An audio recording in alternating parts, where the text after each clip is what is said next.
All right, welcome to The Explainer. Today, we're pulling back the curtain on a pretty serious conflict happening right at the heart of the tech industry. We're asking, what happens when the people funding the research are the exact same people selling the products?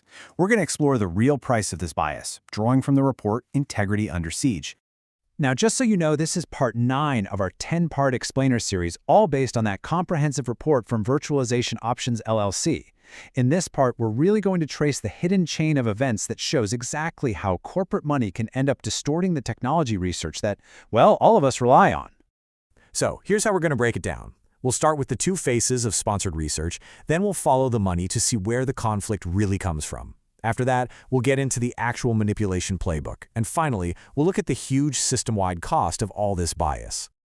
Okay, so first up, let's dive into the fundamental problem at the heart of vendor-sponsored research. Because on the surface, it seems like a win-win, right? But as the report shows, it's a classic double-edged sword. On one hand, the promise is fantastic. You get expert insights that can help companies make really critical technology decisions. But here's the catch. On the other hand, you've got this huge risk of hidden commercial biases that can completely distort the truth, and frankly, lead to some really bad and often expensive choices. So how does this all happen? You know, it's not always about some evil plan or outright deception. A lot of the time, the bias is actually baked into the system from the very beginning. And to see how, we've got to do the one thing that always reveals the truth. Follow the money. And this is really the heart of the matter. The second a company pays for research on its own products, you've created this unavoidable tension. You've got this head-on collision between the search for objective truth and the company's very real need to protect its bottom line. And let's be clear, this isn't just some small issue. It's a structural weakness in the whole system.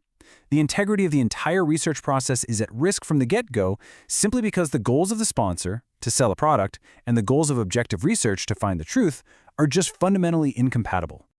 Now here's where it gets really interesting. How does that structural conflict actually turn into real, tangible manipulation? Well, it's not random.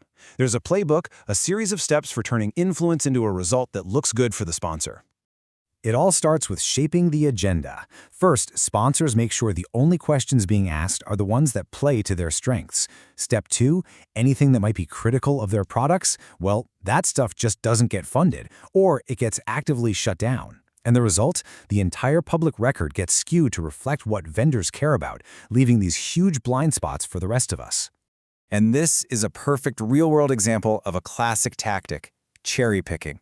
In this case, a study used super alarming language and hand-picked stats to invent a crisis that, what do you know, its sponsor's product just happened to solve. The conclusion was literally decided before the research even started. But it doesn't stop with just shaping the questions. Oh no. Sponsors often control the answers through a pretty powerful censorship toolkit that's built right into their contracts.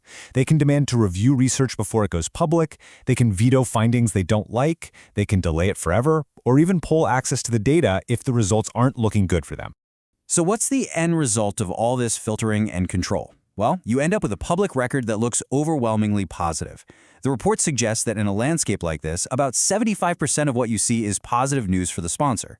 Meanwhile, any critical or even just mixed results, well, they get minimized or just vanish completely.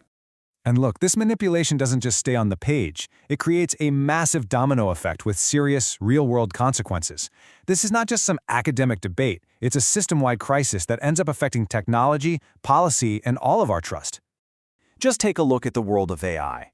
A staggering 80% of top AI research papers have ties to corporate labs. What that means is that vendor-friendly perspectives are constantly being presented not as marketing, but as objective academic fact. And get this, that influence is incredibly concentrated. We're talking about just five major tech giants who dominate the funding for AI research.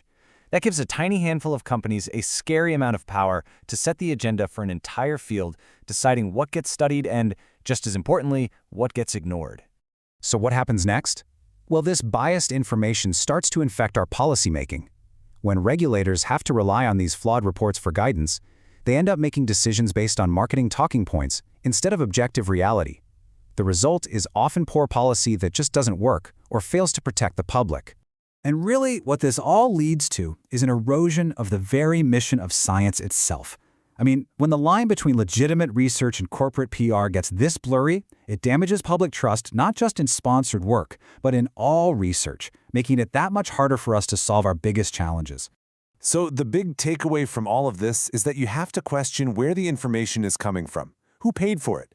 Because when the goal is to sell a product, instead of finding the truth, the price we all end up paying through bad decisions, flawed policies, and broken trust is just far too high.